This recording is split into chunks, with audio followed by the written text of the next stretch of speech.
សេះត្រង់ណាទៅថ្លៃទើបធ្វើឲ្យចិត្តស្រីអាចផ្ដាច់ពីបងផ្ដាច់ផឹងសូមបីជួបមុខមិនហៅផង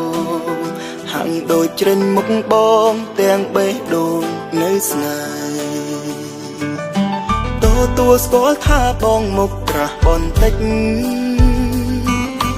តាមទាំងដឹងអូនកិច្ចមិនចង់នៅក្បែរព្រោះក្នុងខ្លួនមិនតន់ទទួលហេតុផលស្នេហ៍ទើបតែងតែរំខានចិត្តមាសមេចង់ឲ្យឆ្លើយពេលបែកពីអូនបងតែងស្រេះរហូតទើបតែឈួតគិតវងវិញវងវាន់ចិត្តអស់ហើយឆ្ងល់គេណាធ្វើអ្វីផ្គប់ចិត្តត្រានទើបធ្វើឲ្យអូនភ្លេចបងទាំងគ្មានអាល័យពេលបែកពីអូនបងអស់កំលាំងចិត្តលែងចង់គិតអ្វីជុំវិញខ្លួនដូចអស់ន័យសារភាពថាបងជ្រុលស្មោះស្ម័គ្រលើស្រីពេលរីងរៃមានតែជូតទឹកភ្នែកខ្លួនឯង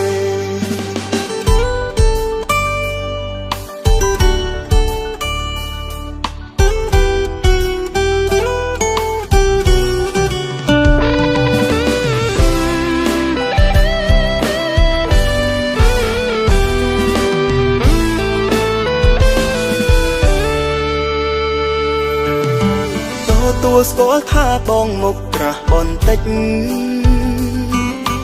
តាមទាំងដឹងអូនកិច្ចមិនចង់នៅក្បែរ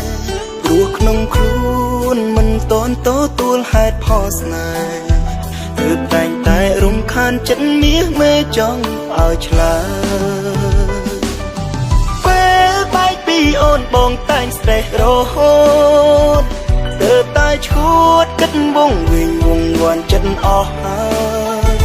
ឆ្ងល់គេណាធ្វើអ្វីផ្គប់ចិត្តត្រានទើបធ្វើឲ្យអូនភ្លេចបងទាំងគ្មានអាល័យពេលបែកពីអូនបងអស់កំលាំងចិត្តលែងចង់គិតអ្វីជុំវិញខ្លួនដូចអស់ន័យសារភាពថាបងជ្រុលស្មោះស្ម័គ្រលើស្រីពេលរីងរៃមានតែជូតទឹកភ្នែកខ្លួនឯងពេលបែកពីអូនបងតែងស្រេះរហូតទើបតែឈួតគិតវងវិញវងវាន់ចិត្តអស់ហើយឆ្ងល់គេណា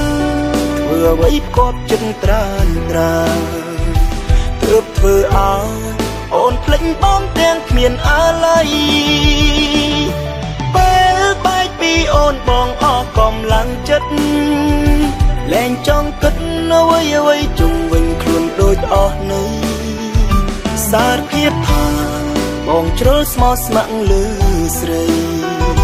ពេលរីងរៃមានតែជូតទឹកភ្នែកខ្លួនឯងពេលរីងរៃមានតែជូតទឹកភ្នែកខ្លួនឯង